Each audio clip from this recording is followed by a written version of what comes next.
DNA मित्रों, आज DNA का भगवा एडिशन है, जिसकी शुरुआत हम स्वामी विवेकानंद के एक विचार से करेंगे। स्वामी विवेकानंद ने कहा था कि गेरुआ वस्त्र भोग का नहीं, वीर कर्म का ध्वज है।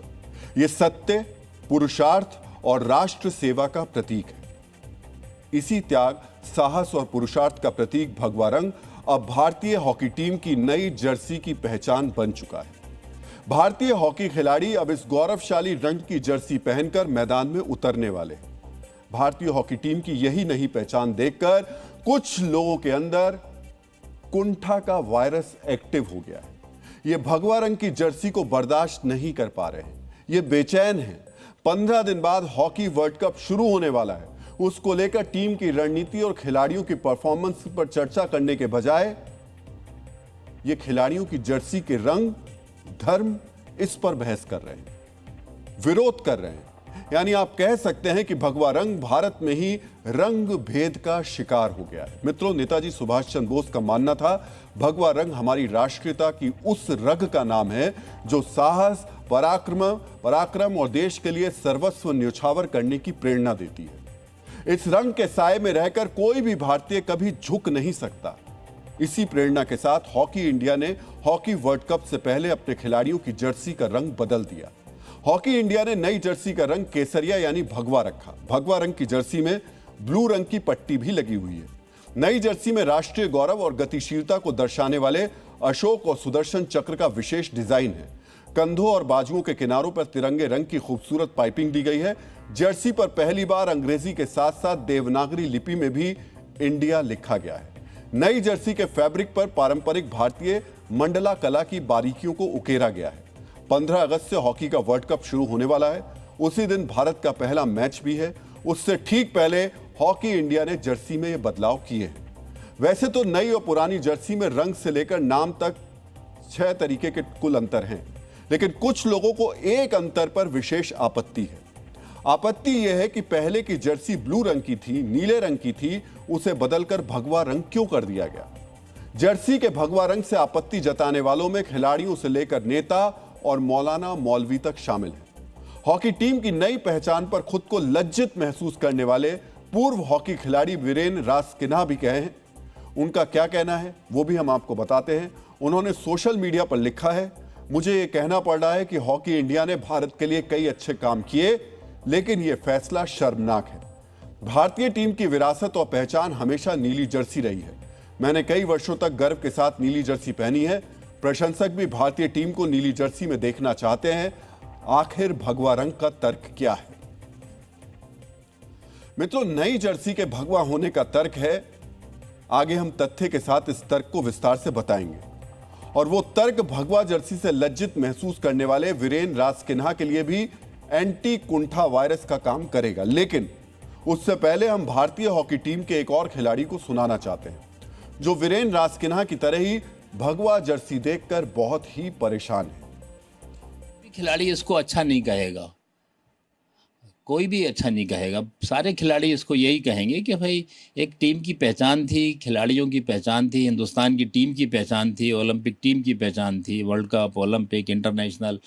एक कलर लेने के लिए, हम लोगों का ब्लू कलर लेने के लिए यूरोपियन टीमें, भैया इंडिया का कलर मिल जाए हमको। आपका मैच ख़त्म होते थे, जैसे टूर्नामेंट ख़त्म हुआ तो मांगते थे, उसके बदले में कुछ भी देने पर राज़ी होते थे। सुना आपने, सैयद जलालुद्दीन रिजवी साहब बहुत अनुभवी हॉकी खिलाड़ी रहे, लेकिन शायद भगवा विरोध में स्मृति लोप के शिकार हो गए। इन्हें शायद याद नहीं, या फिर ये याद ही नहीं करना चाहते कि कई बार जर्सी का रंग बदला गया है। 2014 के इसी हॉकी विश्व कप के दौरान भारतीय टीम की जर्सी का मुख्य रंग पीला रखा गया था। तब किसी को कोई आपत्ति नहीं थी। कई बार सफेद रंग की आवे जर्सी पहनकर भी भारतीय हॉकी टीम खेली। तब ना तो कोई लज्जित हुआ, ना ही किसी को कोई आपत्ति हुई। लेकिन जैसे ही जर्सी का रंग भगवा हुआ, कुछ पूर्व खिलाड़ियों और हर चीज को धर्म से चश्मे से देखने वाले लोगों को यह रंग चुभने लगा। और सुनिए, ग्रीष्मकालीन ओलंपिक खेल चुके हॉकी के अनुभवी खिलाड़ी जलालुद्दीन साहब कह रहे हैं कि ब्लू रंग की जर्सी को देखकर दुनिया दीवानी हो जाती थी। बिल्कुल हो जाती थी, लेकिन इसलिए नहीं हो जाती थी कि ब्लू रंग की जर्सी में कोई जादू या दीवानगी थी। दुनिया इसलिए ब्लू रंग की जर्सी की दीवानी थी क्योंकि खिलाड़ियों के हाथों में जादू था। तब भारतीय हॉकी खिलाड़ी जादूगर कहलाते थे। दुनिया उनके खेल को देखकर नतमस्तक होती थी, ना कि जर्सी को देखकर। जर्सी तो प्रतीक के तौर पर वो मांगते थे। ऐसा है कि जलालुद्दीन साहब या उनके वैचारिक मित्र ये नहीं जानते होंगे या जानते होंगे, लेकिन कुंठा का वायरस इतना घातक है कि इसने उन्हें पूर्वाग्रहियों की श्रेणी में ला करके खड़ा कर दिया है। मित्रों, जब देश आजाद हुआ था, टीमें बढ़ गई थी, तब भी कुछ लोगों ने ऐसे ही केसरिया रंग पर आपत्ति जताई थी। इसलिए तब भारत ने अशोक चक्र के गहरे नीले रंग को अपनी राष्ट्रीय खेल पहचान के रूप में चुना था। इसमें दो राय नहीं है कि लंबे समय तक भारतीय हॉकी टीम की पहचान ब्लू कलर से रही है, लेकिन समय के साथ इसे बदला गया। और इसलिए नहीं बदला गया कि बीजेपी की सरकार है तो भगवा रंग कर दो, बिल्कुल नहीं। हॉकी इंडिया ने बहुत ही सोच समझकर यह फैसला किया है। यह फैसला इसलिए लिया गया क्योंकि आधुनिक नीले रंग के एस्ट्रो टर्फ यानी मैदान पर यह रंग अक्सर मैच कर जाता था, जिससे खिलाड़ियों को देखने में दिक्कत होती थी। यह इसका टेक्निकल पॉइंट है। अब नई केसरिया जर्सी मैदान के नीले बैकग्राउंड पर बिल्कुल अलग और स्पष्ट दिखाई देगी। पूरी जर्सी में एक जैसा ही नीला शेड हावी रहता था, अब ऐसा नहीं होगा। और सुनिए, संकीर्ण सोच वालों की आंखों में जो ये नई भगवा जर्सी चुभ रही है, उस जर्सी में भी नीले रंग का प्रयोग है। गहरे नेवी ब्लू रंग को हाइलाइट्स के तौर पर इस्तेमाल किया गया है। इसमें अशोक चक्र भी है। हम आपको सुनाते हैं क्यों हॉकी इंडिया इस नई जर्सी को देश की एकता और राष्ट्रीय गौरव का प्रतीक बता रहे हैं। जो चेंज किया गया, हम किसी के दबाव से नहीं किया गया। ये सिर्फ हमारे खिलाड़ियों का, कोचों का, उनका राय से, उनका सजेशन से। और टेक्निकली ग्राउंड में टर्फ भी ब्लू है और जर्सी भी ब्लू है।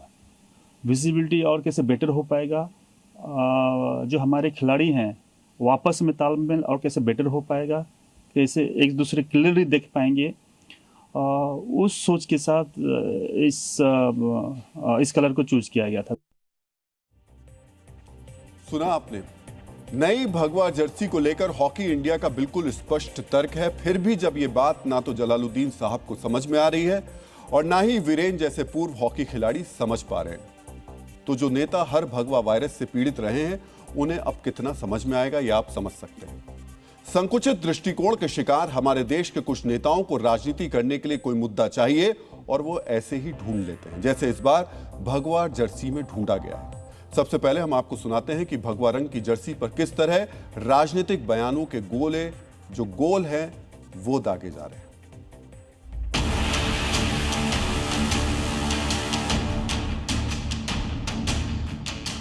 देखिए, ये चाहे यूनिफॉर्म बदल लें, ये एजुकेशन पॉलिसी में भी अपनी इतिहास को बदलने की कोशिश करते हैं। इनकी मानसिकता जो है वो हर चीज को एक कलर देने की है, वो है सैफरन कलर। मैं बीजेपी को ये कहना चाहता हूँ कि कम से कम स्पोर्ट्स को तो छोड़ दो। स्पोर्ट्स का कोई धर्म, जात या पार्टी नहीं होती। रंगों की राजनीति में दिलों को ना तोड़ा जाए। सरकार जो है रंग की राजनीति कर रही है। रंग की राजनीति खतरनाक है।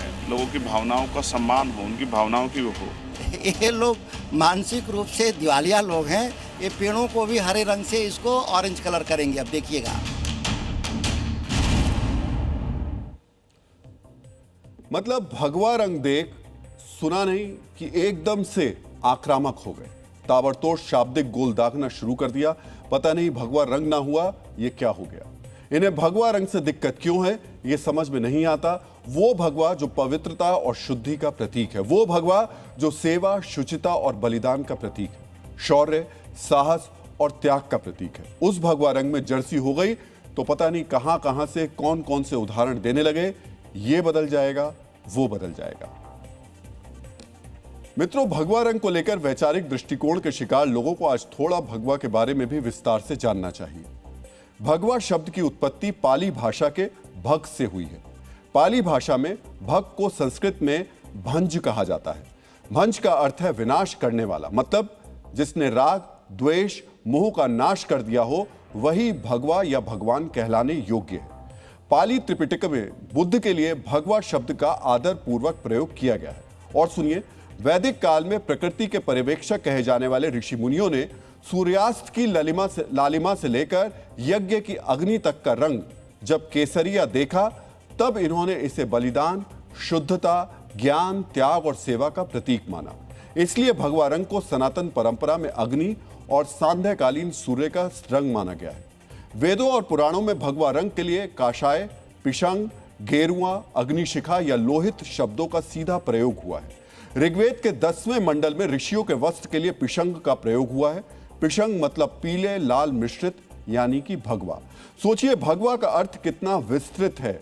सूर्य की तरह स्थायी है, अग्नि की तरह प्रकाशमान है, सनातन की तरह अनादि है।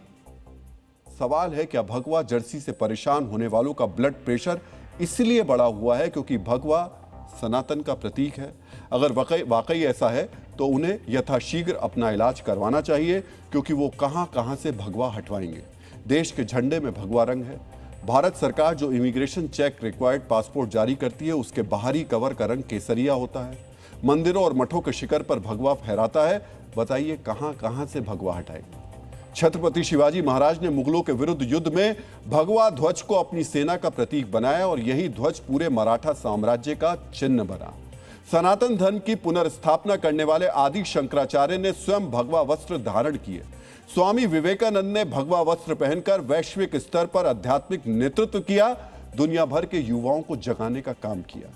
इसीलिए कहा गया है, ये भगवा केवल रंग नहीं है, हमारी संस्कृति, शौर्य और बलिदान का डीएनए है। इसके साए में रहकर ही देश ने विदेशी आक्रांताओं के खिलाफ अपनी स्वतंत्रता की रक्षा की। मित्रों, जो मुगलिया सोच के हैं, जो आदि शंकराचार्य के विचारों के विरोधी हैं, वो अगर भगवा के खिलाफ हैं तो समझ में आता है। लेकिन बाकी लोग भी अगर भगवा या भगवा जर्सी पर आपत्ति जता रहे हैं तो उन्हें अपनी सोच पर मंथन करना चाहिए। सियासत के लिए भगवा का विरोध करने वालों पर राजनीति किस तरह हो रही है, अब ये भी आपको सुनना चाहिए। देखिए, मुझे लगता है कि भगवा कलर से हमारे अपोजिशन वालों को इतनी ज़्यादा दिक्कत होती है, ये भूल जाते हैं भारत का जो हमारा तिरंगा है, उस तिरंगे में भी एक भगवा कलर है, एक ग्रीन कलर है, एक वाइट कलर है। क्या ये इस बात का भी विरोध करेंगे कि भगवे को भी चेंज किया जाए? इनकी मानसिकता, इनका दिवालियापन निकल चुका है। इनको हर चीज़ में आरएसएस, भगवा ये नज़र आता है। मित्रों, जिन लोगों को आज भगवा जर्सी से आपत्ति है, उन्हीं के वैचारिक समर्थकों ने इसी देश में भगवा आतंकवाद जैसी विकृत सोच गढ़ी थी। याद होगा आपको, ऐसी सोच वाले लोग भगवा को लेकर कितने असहिष्णु हैं। इसका अंदाजा इस बात से लगाइए कि 2023 में अरिजीत सिंह का एक कॉन्सर्ट कोलकाता में इसलिए रद्द कर दिया गया क्योंकि दिसंबर 2022 में उन्होंने तब की मुख्यमंत्री ममता बनर्जी के सामने रंग दे तू मोहे गेरुआ गाना गा दिया था। और ऐसे ही कुंठा वायरस से दूषित लोग अब भगवा जर्सी का विरोध कर रहे हैं। सोचिए, इनका अगर बस चले तो ये जिस तरह अरिजीत सिंह के कंसर्ट को रद्द करवाए थे, उसी तरह हॉकी इंडिया की मान्यता भी रद्द करवा दें। मित्रों, सनातन का प्रतीक होने के कारण जो लोग भगवा से चिढ़ते हैं, उन्हें यह भी जानना चाहिए कि भगवा रंग सिर्फ हिंदू धर्म में ही नहीं, बल्कि बौद्ध, जैन और सिख परंपराओं में भी उतना ही पवित्र माना जाता है। ये किसी एक संप्रदाय का नहीं, बल्कि संपूर्ण भारतीय सभ्यता की साझी विरासत है। इसलिए भगवा को साधु संतों के देश भारत की आत्मा भी कहा जाता है। भारत की आत्मा से कुंठा क्लब को चिढ़ है और भारत की संस्कृति से, यहां की लोकतांत्रिक व्यवस्था से, विदेशों में बैठे अल्ट्रा लेफ्टिस्ट एजेंडाधारियों को चिढ़ है। भारत को लेकर तुच्छ दृष्टिकोण रखने वाले कुछ विदेशी मीडिया संस्थान हैं जो अपने घर में कट्टरपंथ और धार्मिक आधार पर हुई कार्रवाई को लेकर चुप्पी साध लेते हैं।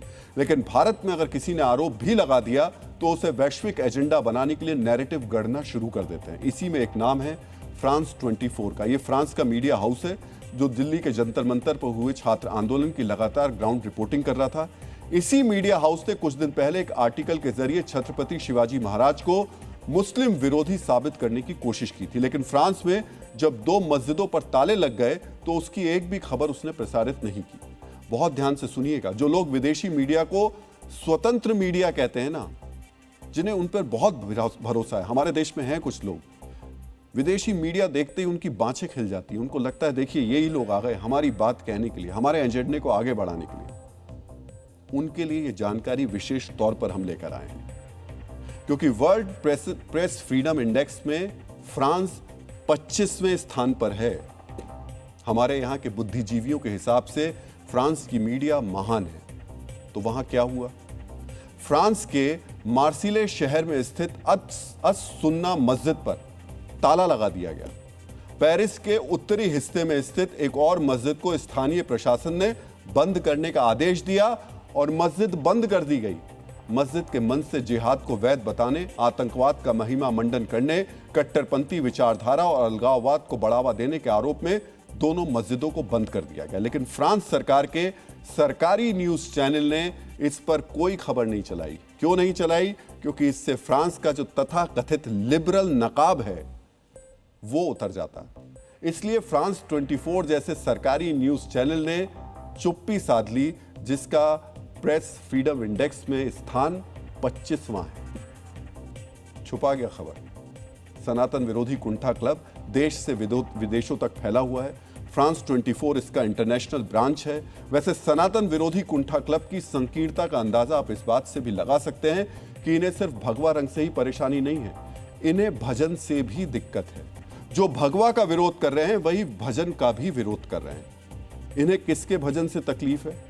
उस जैनजी के भजन से जो इनके लिए रोल मॉडल बने हुए। सोचिए, जिन लोगों को जंतर मंतर पर जैनजी की गालियां मधुरवाणी लगती थी, जो जैनजी की गाली वाली रील को लाइक और शेयर करते थे, वो लोग भजन गाते हुए जैनजी को बर्दाश्त नहीं कर पा रहे। मित्रों, सनातन विरोधी क्लब ने आरटीआई के जरिए एक जानकारी हासिल की। इस जानकारी के आधार पर दिल्ली सरकार पर कथित तौर पर 1,83,00,000 रुपए की फिजूल खर्ची का आरोप लगाया गया है। सबसे पहले समझते हैं ये पैसा कहां खर्च हुआ और सनातन विरोधी क्लब इसे फिजूल खर्ची क्यों कह रहा है। आरटीआई में मिली जानकारी के हवाले से दावा किया गया कि दिल्ली सरकार के टूरिज्म डिपार्टमेंट ने इसी साल फरवरी महीने में दिल्ली यूनिवर्सिटी के कॉलेजों में भजन क्लबिंग के इवेंट्स पर 1,83,00,000 रुपए खर्च किए। सनातन विरोधी क्लब को आपत्ति इसी बात की है कि सरकार ने आखिर भजन क्लबिंग पर 1,83,00,000 रुपए खर्च क्यों कर दिए।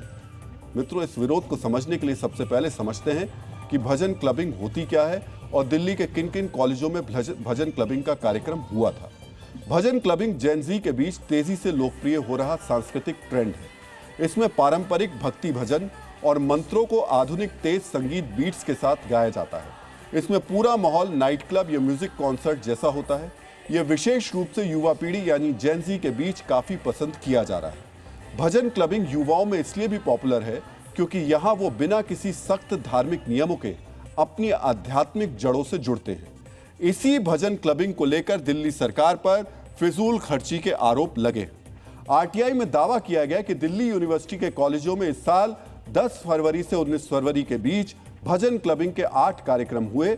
पहला इवेंट 10 फरवरी को रामजस कॉलेज में हुआ, 11 फरवरी को दीनदयाल उपाध्याय कॉलेज में, 12 फरवरी को आत्माराम सनातन धर्म कॉलेज और शहीद सुखदेव कॉलेज में, 13 फरवरी को श्यामलाल कॉलेज और पीजीडी कॉलेज में, 16 फरवरी को यूनिवर्सिटी स्टेडियम और 19 फरवरी को शिवाजी कॉलेज में भजन क्लबिंग इवेंट हुआ। इन इवेंट्स में अलग अलग बैंड्स ने परफॉर्म किया। इस परफॉर्मेंस के लिए 1,83,05,200 रुपए का भुगतान किया गया। आरटीआई के मुताबिक Delhi tourism and transportation development corporation ने भजन क्लबिंग के लिए भुगतान किया। दिल्ली में पर्यटन को बढ़ावा देने के लिए Delhi as a destination program के तहत भजन क्लबिंग को फंड किया गया था। टूरिज्म विभाग ने भजन क्लबिंग को सांस्कृतिक पुनर्जागरण बताते हुए इसे कैंपस में बदलाव का प्रतीक बताया। मित्रों, रामजस कॉलेज में हुए कार्यक्रम में दिल्ली की मुख्यमंत्री रेखा गुप्ता और दिल्ली के मंत्री कपिल मिश्रा भी शामिल हुए थे। सबसे पहले आप दिल्ली यूनिवर्सिटी में हुए भजन क्लबिंग कार्यक्रम का एक वीडियो देखिए और समझिए कि कैसे युवा अपने अंदाज में भक्ति के रंग में सराबोर नजर आ रहे हैं। जैनजी भक्ति के रंग से सराबोर है। सनातन विरोधी क्लब को यही बात चुभ रही है कि दिल्ली यूनिवर्सिटी के छात्र पश्चिमी संगीत छोड़कर भजन क्लबिंग क्यों कर रहे थे। कॉलेजों के सालाना फेस्टिवल में फिल्मी संगीत की नहीं भजन की धूम क्यों थी। जैनजी अपने अंदाज में सनातन संगीत से अपने लगाव का प्रदर्शन क्यों कर रहे थे। सोचिए, ये कैसे लोग हैं जो छात्रों को धर्म के सद्गुण और संस्कृति से जोड़ने वाले सात्विक कार्य का विरोध कर रहे हैं। मित्रों, स्वामी विवेकानंद ने कहा है कि ईश्वर के नाम का निरंतर स्मरण और भक्ति मन को पवित्र बनाती है और हृदय को दिव्यता से भर देती है। भजन ईश्वर का निरंतर स्मरण ही है। भजन गाने से छात्र सिर्फ भारतीय संस्कृति से ही परिचित नहीं होते, उनका मन भी विकार मुक्त होता है। मित्रों, आचार्य चाणक्य ने कहा है कि मनुष्य की सबसे बड़ी पहचान उसका आचरण है, वही उसे सम्मान दिलाता है। भजन क्लबिंग युवाओं के आचरण को शुद्ध और दोष रहित बनाने का प्रयास है। यह युवाओं को अश्लीलता और अशुद्ध आचरण से दूर रखने का रास्ता है। यह उन्हें भजन गायन के उस वैदिक परंपरा से जोड़ने का पुल है जो करीब 3000 साल पुरानी है। इतिहासकार ईसा पूर्व 300 से आसपास भारत में भजन गायन प्रथा की शुरुआत मानते हैं। मध्यकाल में भक्ति आंदोलन के दौरान तुलसीदास, कबीर, मीराबाई, सूरदास और नामदेव जैसे संतों ने भजन को जन जन तक पहुंचाया। इन्हीं भक्त कवियों ने भजन को सनातन संस्कृति का अभिन्न हिस्सा बनाया, लेकिन बाद में शास्त्रीय विधि विधान के कारण युवा इससे दूर होने लगे। भजन क्लबिंग युवाओं को फिर से सनातन संस्कृति से जोड़ रही है। कॉलेज कैंपस में भजन क्लबिंग को स्पॉन्सर करने वाली संस्था Delhi tourism and transportation development corporation ने भी यही कहा कि ये इवेंट्स डीयू के छात्रों को भारतीय संस्कृति से परिचित कराने के लिए किए गए हैं। लेकिन सनातन विरोधी क्लब को आपत्ति है कि इन कार्यक्रमों में सिर्फ शिक्षक और छात्र ही शामिल हुए, दूसरे लोगों को इन कार्यक्रमों में एंट्री नहीं की गई। फिर टूरिज्म का प्रचार कैसे हुआ? मित्रों, ये कुतर्क करने वालों को बहुत ध्यान से समझना चाहिए कि युवा देश का ब्रांड एम्बेसडर है। अगर युवा जागरूक हुआ, अपनी संस्कृति से परिचित हुआ, तो वो खुद पूरी पीढ़ी को अपने अनुभव और ज्ञान से सिंचित करेगा। इसलिए बीजेपी नेता कह रहे हैं ये फिजूल खर्ची नहीं, भविष्य में निवेश है जिसका रिटर्न आने वाले वक्त में मिलेगा। मित्रों, स्वामी विवेकानंद ने कहा है कि यदि धन नष्ट हो जाए तो कुछ नहीं खोता, स्वास्थ्य नष्ट हो जाए तो कुछ खो जाता है, लेकिन यदि चरित्र नष्ट हो जाए तो सब कुछ खो जाता है। सनातन विरोधी क्लब युवाओं के चरित्र को नष्ट करना चाहता है। वो चाहता है कि देश का युवा सिर्फ धरना प्रदर्शन, आंदोलन जैसे कार्यों में ही उलझा रहे। युवाओं को इन कार्यों में उलझाए रखने के लिए जंतर मंतर जैसे आंदोलनों को ग्लैमराइज किया जाता है। सुरक्षा बलों को निशाना बनाने वालों का गुणगान किया जाता है। रास्ता भटके जो लोग हैं उनके लिए करोड़ों का फंड भी जुटाया जाता है। और हम जिनकी बात कर रहे हैं, ऐसा नहीं कि जो आंदोलन में शामिल सभी लोग थे वो रास्ता भटके थे। कुछ रास्ते पे चल रहे थे जो छात्रों के हितों की बात कर रहे थे, लेकिन कुछ ऐसे भी लोग थे जो हाथों में पत्थर लेकर के, तलवारें लेकर के पुलिस को निशाना बना रहे थे। ये बात हम उनकी कर रहे हैं। भजन क्लबिंग में अपनी रचनात्मकता का प्रदर्शन करता है तो सनातन विरोधी गैंग फंडिंग पर अब सवाल उठाता है। मित्रों, ये पाखंड की पराकाष्ठा है। मित्रों, सनातन विरोधी क्लब के सदस्य अपने ही देश में रहते हैं, इसलिए आज हम इन्हें एक अच्छी सलाह देंगे। हम इन्हें कहेंगे कि आप भी भजन क्लबिंग करिए, भजन से जुड़िए, इसका वैज्ञानिक फायदा है। भजन गाने से मस्तिष्क में डोपामिन और सेरोटोनिन जैसे फील गुड हार्मोन्स रिलीज होते हैं। इससे तनाव कम होता है और मन शांत रहता है। भजन सुनने से पैरासिम्पैथेटिक नर्वस सिस्टम सक्रिय होता है। इससे शरीर में स्ट्रेस हार्मोन्स कॉर्टिसोल का स्तर घट जाता है। भजन गाने और सुनने से मस्तिष्क में अल्फा तरंगें बढ़ती हैं। इससे ध्यान केंद्रित करने की क्षमता बढ़ती है और गहरी नींद आती है। वेस्ट वर्जीनिया यूनिवर्सिटी के एक शोध के मुताबिक 12 हफ्तों तक रोजाना सिर्फ 12 मिनट कीर्तन करने से सोचने समझने की क्षमता में सुधार होता है। और ये कहाँ की रिसर्च है? वर्जीनिया यूनिवर्सिटी की। पेंसिल्वेनिया यूनिवर्सिटी के शोधकर्ताओं के मुताबिक 8 हफ्तों तक नियमित कीर्तन अभ्यास से मस्तिष्क में ब्लड फ्लो बेहतर होता है और डिप्रेशन के लक्षण कम होते हैं। कहाँ की रिसर्च है ये? पेंसिल्वेनिया यूनिवर्सिटी की। भजन का धीमा और लयबद्ध रिदम सांसों और हृदय की धड़कनों को स्थिर करता है, जिससे ब्लड प्रेशर नियंत्रित रहता है और हार्ट की जो हेल्थ है वो बेहतर होती है। मित्रों, वैज्ञानिक रिसर्च से साफ है कि भजन सिर्फ ईश्वर भक्ति का जरिया ही नहीं है, ये शरीर को व्याधियों से मुक्त करने का उपाय भी है। इसलिए हमने सनातन विरोधियों को भी भजन की खूबियां बताई, वैज्ञानिक तथ्य भी उनके सामने रखे ताकि वो बीमारी से मुक्त हो सके। लेकिन उनकी बीमारी शारीरिक नहीं है, दिक्कत यही है। हमने जो उनको उपाय बताए वो शारीरिक बीमारियां दूर करने के थे, उनकी दिक्कत वैचारिक बीमारी की है। ये जो वैचारिक विरोध के उस ध्रुव तक पहुंच गए हैं जहां से उनकी वापसी और उपचार दोनों ही अब लगभग नामुमकिन है। यानी मित्रों, भगवा और जेंजी के अलावा एक और मुद्दा जिसकी चर्चा इन दिनों देश भर में हो रही है, यह मुद्दा है पैलेट गन का। पैलेट गन का मामला सड़क से संसद होते हुए सुप्रीम कोर्ट पहुंच चुका है। इसलिए अब हम पैलेट गन पर सुप्रीम कोर्ट के निर्देश का विश्लेषण करेंगे। जंतर मंतर पर प्रदर्शन के दौरान प्रदर्शनकारियों पर लाठीचार्ज के साथ पैलेट गन के इस्तेमाल के दावे पर सबसे ज्यादा विवाद हुआ। आज सुप्रीम कोर्ट ने भी पैलेट गन के इस्तेमाल पर बड़ी टिप्पणी की। सुप्रीम कोर्ट में पूर्व आईपीएस अधिकारी यशोवर्धन आजाद, प्रशांत कुमार सिंह और शेख इरशाद ने याचिका डालकर पैलेट गन पर प्रतिबंध लगाने की मांग की थी। प्रशांत कुमार सिंह और शेख इरशाद का दावा है संसद मार्च में रैपिड एक्शन फोर्स ने पैलेट गन चलाई, जिससे वो और कई छात्र घायल हुए, लेकिन सुप्रीम कोर्ट ने पैलेट गन पर प्रतिबंध लगाने से इनकार कर दिया। सुप्रीम कोर्ट ने कहा कि पैलेट गन पर पूर्ण प्रतिबंध नहीं है। पुलिस या सुरक्षा बल असाधारण परिस्थितियों में नियमों के तहत इसका इस्तेमाल कर सकते हैं। जब तक पैलेट गन के इस्तेमाल से जुड़े मौजूदा नियमों को चुनौती नहीं दी जाती, तब तक इसका उपयोग अपने आप में अवैध नहीं माना जा सकता और तब तक इस पर रोक लगाने का आदेश देना मुश्किल है। सुप्रीम कोर्ट ने कहा, भीड़ नियंत्रण की चरणबद्ध प्रक्रिया में पैलेट गन का इस्तेमाल भी एक विकल्प है। यानी कोर्ट ने साफ किया, अगर किसी को पैलेट गन के इस्तेमाल पर आपत्ति है तो उसे इसके उपयोग संबंधी नियमों को चुनौती देनी होगी। कोर्ट ने पैलेट गन इस्तेमाल से जुड़ी गाइडलाइंस पर केंद्र सरकार से भी जवाब मांगा है। सुप्रीम कोर्ट ने कहा, जरूरत पड़े तो कोर्ट से पैलेट गन के इस्तेमाल के स्पष्ट नियम तय करने की मांग की जा सकती है। यानी अदालत से कहा जा सकता है वो तय करे पैलेट गन का इस्तेमाल किन परिस्थितियों में होगा और किन परिस्थितियों में नहीं किया जाएगा। अदालत ने दिल्ली सरकार को निर्देश दिया कि प्रदर्शन में घायल सभी लोगों का इलाज करवाया जाए। सुप्रीम कोर्ट ने केंद्र सरकार से कहा कि जंतर मंतर पर प्रदर्शन के दौरान तैनात आरएएफ के हथियारों और गोला बारूद के इस्तेमाल का पूरा रिकॉर्ड सुरक्षित रखा जाए। मित्रों, लोकसभा में विपक्ष के नेता राहुल गांधी ने भी आरोप लगाया है, छात्रों और प्रदर्शनकारियों पर पैलेट जैसे हथियारों से फायरिंग की गई, जिससे कम से कम 5 लोग घायल हुए। राहुल गांधी ने इसके पीड़ितों की तस्वीरें भी जारी की थी, लेकिन जिस लोकसभा में राहुल गांधी पैलेट गन को मुद्दा बना रहे थे, उसी लोकसभा में अचानक बारामूला के सांसद इंजीनियर राशिद खड़े हो गए और पैलेट गन पर आरोपों की नली कांग्रेस की तरफ घुमा दी।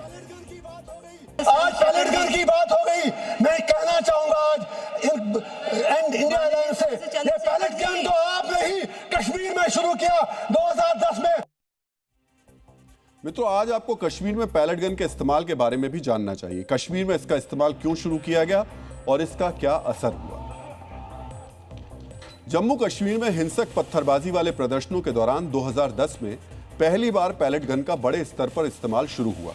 हिंसक प्रदर्शनों से निपटने के लिए तत्कालीन सरकार के निर्देश पर सुरक्षा बलों ने गोलियों का इस्तेमाल करने के बजाय कम घातक पैलेट गन का इस्तेमाल करना शुरू किया।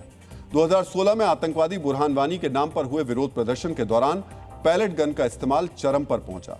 यह गन लोहे के छोटे छोटे पैलेट्स यानी छर्रों से भरे कारतूस दागती है।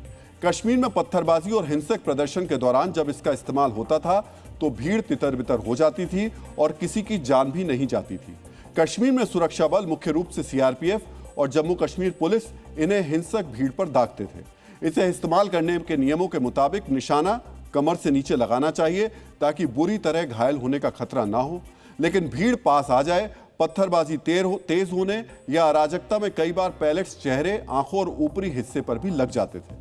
2016 में सीआरपीएफ ने अदालत में बताया कि सिर्फ जुलाई अगस्त में ही लगभग 13 लाख पैलेट दागे गए थे। मित्रों, आज आपको जम्मू कश्मीर में उपद्रवियों और पत्थरबाजों को नियंत्रित करने में इस गन की असरदार भूमिका के बारे में भी जानना चाहिए। पैलेट गन का इस्तेमाल कश्मीर में भारी भीड़ और हिंसक पत्थरबाजी रोकने में मददगार साबित हुआ। बेहद हिंसक प्रदर्शन के दौरान भी मौतें बहुत कम हुई। सुप्रीम कोर्ट में सरकार ने कहा था कि अगर असली गोलियां चलाई जाती तो बड़ी संख्या में जान जा सकती थी। पैलेट गन का इस्तेमाल संगठित हिंसक भीड़ को तितर बितर करने में सफल रहा। इसके अलावा पत्थरबाज इससे डरने लगे क्योंकि लोहे के छर्रे लगने से काफी तेज दर्द होता था। हालांकि कुछ मामलों में पैलेट्स आंखों में लगने से लोगों की आंखों की रोशनी जाने की रिपोर्ट्स भी आई। इसी वजह से बड़ी संख्या में युवा प्रदर्शनों से दूर रहने लगे। आज आपको कश्मीर में पैलेट गन के इस्तेमाल पर जम्मू कश्मीर के तत्कालीन डीजीपी रहे एसपी वैद्य को भी सुनना चाहिए। उस वक्त भी काफ़ी कंट्रोवर्सी हुई थी क्योंकि पैलेट गन, जैसे मैंने कहा, अगर पूरी तरह प्रिकॉशंस लेके फायर नहीं की जाए तो आंखें डैमेज करती है ये, क्योंकि आंख में लग जाएगी तो आंख डैमेज हो जाएगी। और कश्मीर में वहाँ 2009-10 में बहुत हालात ख़राब हुए थे। तो वहाँ क्या होता है कि फायरिंग का जो जहाँ बहुत ज़्यादा हजूम होता है और वायलेंट हजूम होता है, तो वहाँ इसका इस्तेमाल जो है वो फायरिंग को अवॉइड करने के लिए किया जाता है, क्योंकि फायरिंग में एक बार लग गया तो बंदा गया। मित्रों, आज पैलेट गन पर सुप्रीम कोर्ट की टिप्पणी चर्चा में है, लेकिन ऐसा पहली बार नहीं हो रहा जब पैलेट गन इस्तेमाल करने का मामला कोर्ट में पहुंचा हो। इससे पहले Jammu Kashmir high court bar association राज्य में इसके इस्तेमाल के खिलाफ कोर्ट जा चुकी है। वर्ष 2016 में Jammu Kashmir high court bar association ने पैलेट गन पर प्रतिबंध लगाने की पीआईएल दाखिल की, लेकिन हाईकोर्ट ने प्रतिबंध लगाने से इनकार करते हुए कहा कि हिंसक भीड़ के खिलाफ सुरक्षा बल आत्मरक्षा में इसका इस्तेमाल कर सकते हैं। इसके बाद मामला सुप्रीम कोर्ट पहुंचा। दिसंबर 2016 में मुख्य न्यायाधीश टीएस ठाकुर की बेंच ने कहा, पैलेट गन का इस्तेमाल अंधाधुंध या अत्यधिक नहीं होना चाहिए, केवल उचित सोच विचार के बाद ही पैलेट गन का इस्तेमाल किया जाए। कोर्ट ने केंद्र और राज्य सरकार से इसका आश्वासन भी मांगा। 2017 में सुप्रीम कोर्ट ने फिर कहा कि पत्थरबाजी वाली भीड़ को नियंत्रित करने के लिए पैलेट गन के अलावा अन्य प्रभावी तरीके खोजे जाएं। इसके बाद प्लास्टिक के पैलेट का इस्तेमाल भी किया गया। केंद्र सरकार ने कहा कि पैलेट गन आखिरी विकल्प रहेगी। इसके बाद नए एसओपी बनाए गए और मिर्च आधारित शेल जैसे विकल्प भी आजमाए गए। हालांकि वर्ष 2020 में जम्मू कश्मीर हाईकोर्ट में दोबारा पीआईएल खारिज करते हुए कहा था कि हिंसक भीड़ के खिलाफ बल का इस्तेमाल जरूरी है। यानी कोर्ट पहले भी पैलेट गन के इस्तेमाल पर रोक लगाने से इनकार कर चुके हैं। मित्रों, आज आपको पैलेट गन के बारे में भी कुछ बातें जाननी चाहिए। मित्रों, सड़क से लेकर संसद तक और संसद से लेकर सुप्रीम कोर्ट तक पैलेट गन की चर्चा हो रही है, लेकिन सच्चाई यह है इस गन को तकनीकी तौर पर पैलेट गन नहीं कहा जाता। तो मैं जो अब आपको जानकारी देने चाह रहा हूं उसको आप चाहें तो नोट करके रख सकते हैं। हमने आपके लिए डीएनए की शोधशाला में ये एक्स्ट्रा जानकारी जुटाई है। आपने कई बार इस गन का नाम सुना है कि पैलेट गन से फायर किया गया, लेकिन पैलेट गन जो है उसका जो सही नाम है वो असल में पंप एक्शन गन है, जिसे भीड़ को नियंत्रित करने वाले कम घातक हथियार के रूप में डिजाइन किया गया है। इसी पंप एक्शन गन से पैलेट कारतूस फायर किए जाते हैं, इसीलिए इसे सामान्य बोलचाल की भाषा में पैलेट गन कहा जाता है। इस गन के बैरल के नीचे लगे हैंडल को आगे पीछे खींचकर हर फायर के बाद नया कारतूस चैम्बर में डाला जाता है। आज आपको इसका मैकेनिज्म भी समझना चाहिए। इसके लिए हमने एक एआई वीडियो तैयार किया है। यह एक पंप एक्शन गन है जो इस वक्त आप देख रहे हैं और जिसके बैरल के पीछे एक हैंडल लगा हुआ है। ये देखिए, ये हमने एआई वीडियो तैयार किया है जिसमें आप देख रहे हैं कि ये एक पंप एक्शन गन है और ये जो हम बैरल दिखा रहे हैं आपको, बैरल के पीछे एक ये हैंडल लगा हुआ है जिसको आगे पीछे खींचकर कारतूस को लोड किया जाता है। देखिए, और चैम्बर में इसका जो चैम्बर होता है कारतूस का, जो ये कारतूस जिस चैम्बर में डाला जाता है वो 12 बोर का कारतूस होता है और एक कारतूस फायर के बाद करने के बाद में दूसरे को फिर से लोड किया जाता है और कारतूस में जैसा कि आप देख रहे हैं इस तरीके के ये छोटे छोटे छर्रे होते हैं। तो ये पंप एक्शन गन एक गोली की जगह एक कारतूस में भरे सैकड़ों छोटे धातु के छर्रे यानी पैलेट्स दागती है। ट्रिगर दबाते ही बारूद से बनी गैस के दबाव से ये छर्रे नली से बाहर निकलते हैं और चारों दिशाओं में बड़े दायरे में फैल जाते हैं, जिससे एक ही फायर से भीड़ के बड़े हिस्से को प्रभावित किया जा सकता है। एक कारतूस में लगभग 500 से 600 पैलेट हो सकते हैं। आकार के हिसाब से ये 1 नंबर से 9 नंबर तक आते हैं, यानी 1 नंबर का छर्रा सबसे बड़ा और 9 नंबर का छर्रा सबसे बारीक होता है। भारत में सुरक्षा बल ज्यादातर 9 नंबर का छर्रा यानी सबसे बारीक पैलेट का इस्तेमाल करते हैं ताकि गंभीर चोट ना आए और इसे दागते ही भीड़ तितर बितर हो जाए। इस कारतूस को हंटिंग ग्राउंड भी कहा जाता है क्योंकि इसका इस्तेमाल पक्षियों के शिकार के लिए भी किया जाता है। भारत में 12 बोर पंप एक्शन गन का इस्तेमाल 2 प्रमुख कामों के लिए होता है। एक, वन विभाग जंगली जानवरों को काबू करने के लिए इसका इस्तेमाल करते हैं और दूसरा, सुरक्षा बल भीड़ नियंत्रण के लिए। इसकी प्रभावी दूरी करीब 25 मीटर तक मानी जाती है। दिल्ली में प्रदर्शन के दौरान इसके इस्तेमाल के आरोपों के बाद सुप्रीम कोर्ट में इसी गन पर पाबंदी की याचिका लगाई गई थी, जिसे फिलहाल सुप्रीम कोर्ट ने मना कर दिया है। डीएनए मित्रों, कश्मीर का पैलेट गन विदेशी मीडिया के लिए पसंदीदा मुद्दा रहा है, जिसका इस्तेमाल कई इंटरनेशनल मीडिया हाउस ने भारत के खिलाफ किया। और इस समय जब पीओके में यानी पाकिस्तान के कब्जे वाले कश्मीर में मुनीर की फौज नरसंहार कर रही है, निहत्थे लोगों को गोलियों से भून रही है, तब भी विदेशी मीडिया के टारगेट पर भारत ही है। सोचिए, गोलियां कहां चल रही हैं, लोग कहां मारे जा रहे हैं, त्राही-माम है, इंटरनेशनल लोग मदद मांग रहे हैं, कहां पीओके में, और इंटरनेशनल मीडिया का ध्यान कहां है, भारत की तरफ। लेकिन इस बार तरीका थोड़ा अलग अपनाया है इन्होंने। अमेरिका के अखबार न्यूयॉर्क टाइम्स ने अपनी हेडलाइन में पीओके को पाकिस्तानी कश्मीर बताया। तरीका देखिए आप। सोचिए, जिस पीओके को यूएन भी पाकिस्तान का हिस्सा नहीं मानता, संयुक्त राष्ट्र नहीं मानता, उसे विदेशी मीडिया पाकिस्तानी कश्मीर बताने का दुस्साहस कर रही है। भारत ने इस पर सख्त ऐतराज जताया है। न्यूयॉर्क टाइम्स ने पीओके को लेकर अपनी खबर की हेडलाइन में क्या लिखा था, उसे विस्तार से अब आपको बताते हैं। पाकिस्तानी कश्मीर में स्थानीय चुनाव के लिए वोटिंग शुरू होते ही झड़पें हुई। इस हेडलाइन के जरिए न्यूयॉर्क टाइम्स ने 2 बार अपना वैचारिक पक्षपात दिखाया। एक तो वो पीओके के लोगों पर पाकिस्तानी सेना के जुल्म को झड़प बता रहे हैं। दूसरा और सबसे गंभीर पक्षपात है पाकिस्तानी कश्मीरी लिखना। सोचिए, कश्मीर के जिस हिस्से पर पाकिस्तान ने अवैध कब्जा कर रखा है उसे वो पाकिस्तानी कश्मीर बता रहे हैं। लेकिन भारत ने न्यूयॉर्क टाइम्स के इस पूर्वाग्रह पर तुरंत जवाब दिया। ये लेख छपने के कुछ ही घंटों के बाद अमेरिका में स्थित भारतीय दूतावास ने न्यूयॉर्क टाइम्स को सीधा जवाब दिया। दुनिया भर की घटनाओं की फैक्ट चेक करने वाली न्यूयॉर्क टाइम्स की इस हेडलाइन का भारतीय दूतावास ने फैक्ट चेक कर दिया। भारत ने न्यूयॉर्क टाइम्स की इस हेडलाइन पर क्या जवाब दिया, यह भी आपको जानना चाहिए। भारतीय दूतावास ने न्यूयॉर्क टाइम्स को टैग करते हुए लिखा, यह हेडलाइन गुमराह करने वाली और गलत है। पाकिस्तान कश्मीर जैसा कुछ नहीं है, सिर्फ पाकिस्तान के कब्जे वाला कश्मीर है। इसके आगे भारत ने न्यूयॉर्क टाइम्स की जानकारी हमेशा हमेशा के लिए दुरुस्त करते हुए लिखा, जम्मू कश्मीर और लद्दाख के केंद्र शासित प्रदेश भारत का अभिन्न और अटूट हिस्सा रहे हैं, अभी भी हैं और हमेशा रहेंगे। पाकिस्तान ने इन इलाकों के कुछ हिस्सों पर गैर कानूनी तरीके से कब्जा कर रखा है और अब वो वहां के लोगों के खिलाफ हिंसा कर रहा है। मित्रों, अंतर्राष्ट्रीय मंचों पर भारत का रुख हमेशा साफ रहा है। पूरा जम्मू कश्मीर भारत का अभिन्न हिस्सा है।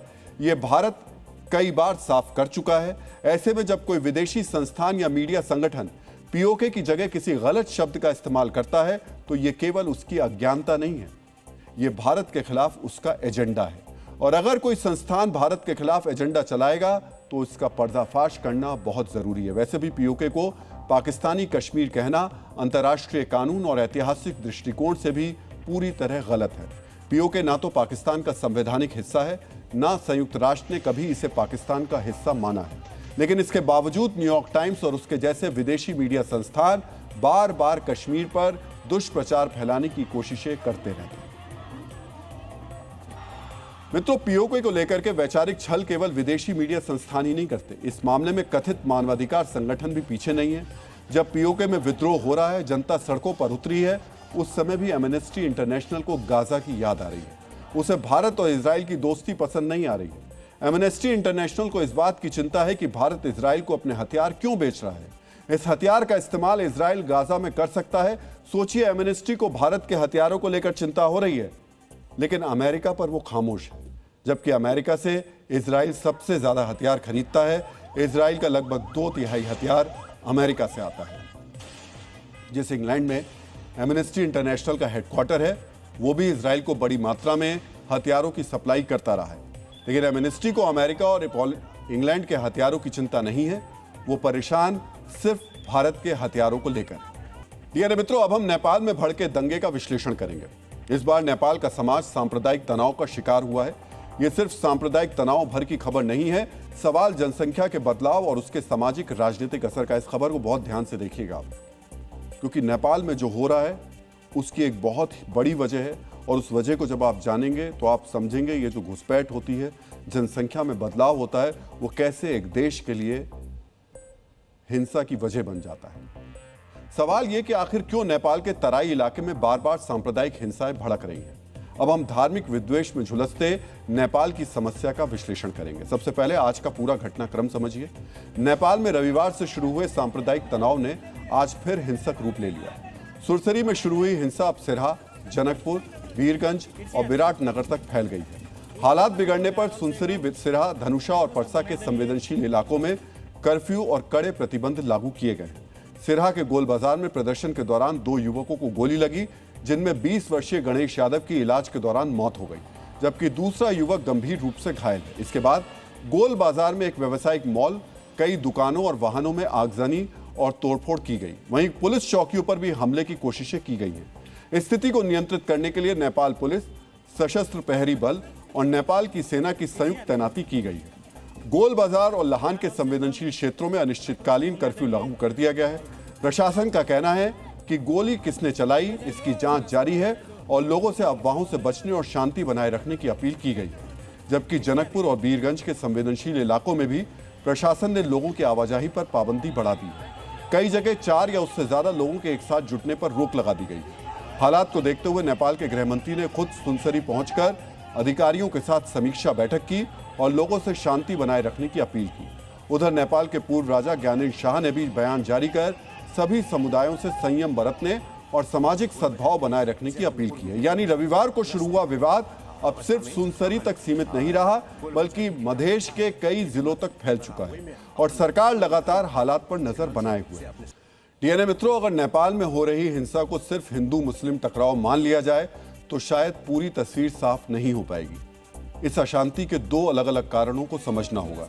पहला कारण है तत्कालीन सांप्रदायिक तनाव, जो इस वक्त परसा श्रीपुर और अब सुनसरी में धार्मिक जुलूस, झंडे और डीजे जैसे स्थानीय विवादों के बाद हिंसा में बदलता दिखाई दिया।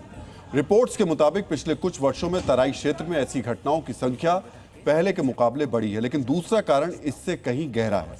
नेपाल लंबे समय से राजनीतिक अस्थिरता, बेरोजगारी, भ्रष्टाचार और शासन से जुड़ी चुनौतियों का सामना कर रहा है। पिछले वर्षों में बड़े सरकार विरोधी आंदोलन भी इसी असंतोष की वजह से हुए। यानी एक तरफ स्थानीय सांप्रदायिक विवाद चिंगारी का काम करते हैं, तो दूसरी तरफ पहले से मौजूद राजनीतिक और आर्थिक असंतोष हालात को और संवेदनशील बना देते हैं। यही वजह है कि छोटी घटनाएं भी कई बार बड़े तनाव का रूप ले लेती हैं। अब इसे आसान आंकड़ों के जरिए समझिए। नेपाल की 2021 की आधिकारिक जनगणना के मुताबिक देश की लगभग 81% आबादी हिंदू है, जबकि मुस्लिम आबादी करीब 5% है। वर्ष 2011 में मुस्लिम आबादी करीब 4% थी, जो 2021 में बढ़कर 5% हो गई। मुस्लिम आबादी का बड़ा हिस्सा तराई क्षेत्र के सीमावर्ती जिलों में रहता है। रौतहट, परसा, बांके, बारा और सरहलाई जैसे जिलों में मुस्लिम आबादी राष्ट्रीय औसत से काफी ज्यादा है। यानी जिस इलाके में आज सबसे ज्यादा तनाव दिखाई देता है, वहीं नेपाल की डेमोग्राफी में सबसे ज्यादा बदलाव देखा गया। मित्रों, एक कवि ने भ्रष्टाचार पर लिखा है, माफिया ने बनाया तंत्र अपना, जनता का पैसा सरकार का माल अपनी जेब में डाला, यही है भ्रष्टाचार का खेल निराला। अब हम आपके सामने भ्रष्टाचार के 2 बड़े मामलों का विश्लेषण करने जा रहे हैं।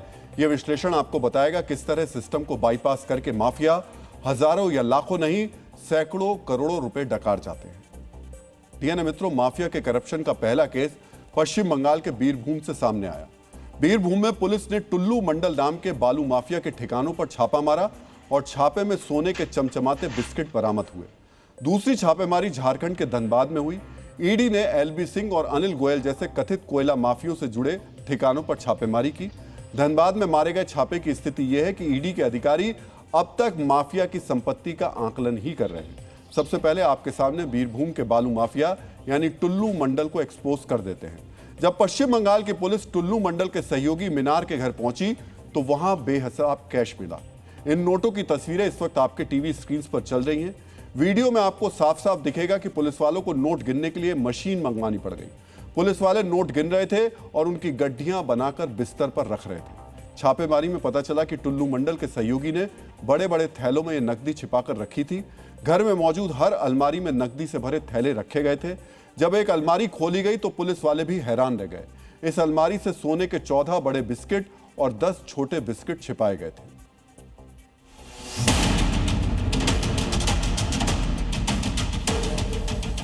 मोहम्मद बाजार थाना में खड़े हैं। अब देख सकते हैं यहाँ पे जो अलमीरा है वो पुलिस की तरफ से जब्त किया गया है, जो थाना में ले आया गया है और इसी अलमीरा में भरकर जो पैसा है वो रखा गया था। इसके साथ साथ 15 किलो सोना भी था। ये पूरी जो पैसा है ये टुल्लू मंडल जो टीएमसी के बहुत ही करीबी है और उनके जो रिलेटिव है मीनार मंडल के घर से निकाला है।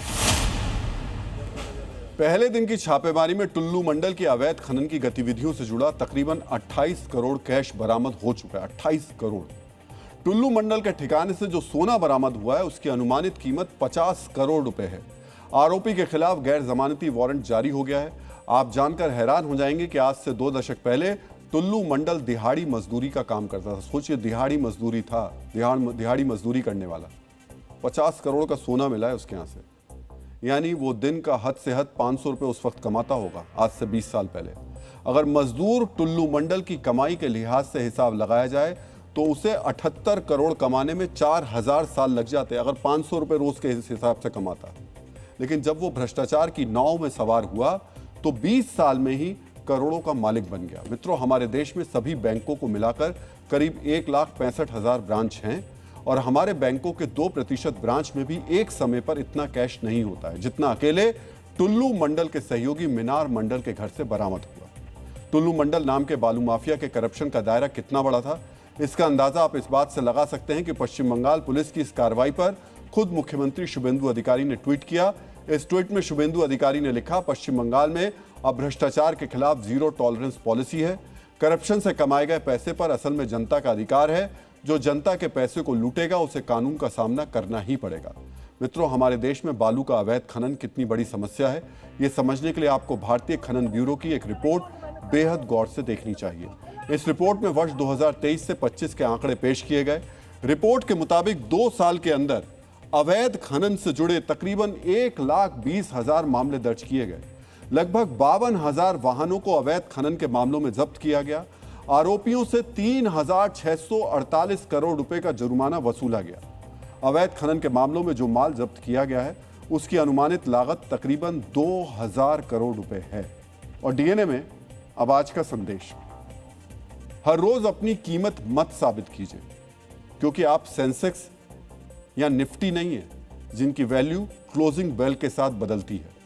आप वो चरित्र हैं जिसकी कीमत बाजार नहीं सिर्फ समय पर रखता है।